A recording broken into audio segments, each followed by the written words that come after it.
എത്ര മനോഹരമല്ലേ ഈ ഒരു മൊമെൻറ്റോ കാണാനായിട്ട്. ഇത് കഴിഞ്ഞ റേഡിയോ ബെൻസിൻ്റെ 15ാം വാർഷിക ആഘോഷത്തിൽ ഞങ്ങൾ RJസിന് ഒരു ശ്രോതാവ് നൽകിയ സ്നേഹോപഹാരമാണ്. ശരിക്കും നമുക്ക് ഭയങ്കര സന്തോഷം തോന്നുക, നമ്മൾ ചെയ്യുന്ന ഒരു ജോലിയുമായി ബന്ധപ്പെട്ടൊരു മൊമെൻറ്റോ കിട്ടുമ്പോൾ ഭയങ്കര സന്തോഷമാണ്. ഇത് കണ്ടോ, ഒരു മൈക്കും അതിന് മുമ്പിലിരിക്കുന്ന ഒരു വ്യക്തിയും. ഇത് തന്നെയാണല്ലോ ഞങ്ങൾ ചെയ്യുന്നത്. ഒരു മൈക്കിലാണല്ലോ നമ്മളുടെ ഒരു ദിവസം തന്നെ പോകുന്നത്. അതിന് മുമ്പിലിരുന്നാണല്ലോ ഞങ്ങൾ എല്ലാവരുമായിട്ട് സംസാരിക്കുന്നത്. അപ്പോൾ അതുമായി ബന്ധപ്പെട്ടൊരു ഉപഹാരം കിട്ടിയപ്പോൾ ഒരുപാട് സന്തോഷം തോന്നി. ഇതിന് പിന്നിൽ അദ്ദേഹത്തിൻ്റെ ഒരു 2 വർഷത്തെ പ്രയത്നമുണ്ടെന്നുള്ളതാണ്. അദ്ദേഹം സ്വന്തമായിട്ട് തന്നെ തടിയിൽ പണിത് ആണ് ഞങ്ങൾ ഓരോ RJസിനും ഈ ഒരു മൊമെൻറ്റോ നൽകിയത്.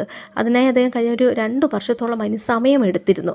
അതുകൊണ്ട് തന്നെ ഇതിനെ നമുക്ക് വില കൽപ്പിക്കാൻ കഴിയില്ല. കാരണം അതിൻ്റെ അദ്ദേഹത്തിൻ്റെ ആ ഒരു പരിശ്രമത്തിന്, അദ്ദേഹത്തിന് ഞങ്ങളോടുള്ള സ്നേഹത്തിന്, ആ ഒരു ബഹുമാനത്തിന്, അതിൻ്റെയൊക്കെ സൂചകമാണല്ലോ അദ്ദേഹം നൽകിയ ഈ ഒരു ആദരവെന്ന് പറയുന്നത്.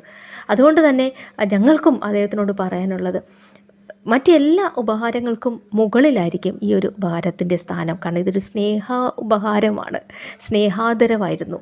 അദ്ദേഹം തന്നെ ചെയ്ത് നൽകുമ്പോൾ അതിന് മാറ്റുകൂടുകയാണ്. ഒരുപാട് നന്ദി പറയാണ് തൃക്കരുവേലുള്ള ശ്രീ പൂരം വിനോദിനോട്. അദ്ദേഹത്തിനോടൊപ്പം റേഡിയോയിൽ ഞാൻ അദ്ദേഹത്തിൻ്റെ ഒരു ഇൻ്റർവ്യൂ ചെയ്തിട്ടുണ്ടായിരുന്നു. വളരെ നല്ലൊരു മനുഷ്യൻ, എല്ലാവർക്കും ഉപകാരം ചെയ്യുന്ന ഒരു നല്ലൊരു വ്യക്തിത്വമാണ് ശ്രീ വിനോദ്. അദ്ദേഹത്തിന് ഒരിക്കൽ കൂടി ഇങ്ങനൊരു ഉപഹാരം ഞങ്ങൾ RJസിനെല്ലാം നൽകിയതിനും എനിക്കും അതിലൊരു മൊമെൻറ്റോ ലഭിച്ചതിലും ശ്രീ പൂരം വിനോദിന് ഞാൻ പ്രത്യേകം ഒരുപാട് നന്ദി പറയുകയാണ്. അതോടൊപ്പം കിട്ടിയ മറ്റൊരു സമ്മാനമായിരുന്നു ലീന ശശികുമാർ ദമ്പതികളിൽ ശശികുമാർ സാർ എഴുതിയൊരു കവിത. അതാണ് ഇപ്പം എൻ്റെ കുട്ടു കയ്യിൽ പിടിച്ചിരിക്കുന്നത്. ആ കവിതയായിരുന്നു. അതും ശശികുമാർ സാർ നൽകിയൊരു സ്നേഹോപഹാരമായിരുന്നു. 2 പേർക്കും എൻ്റെ നന്ദി.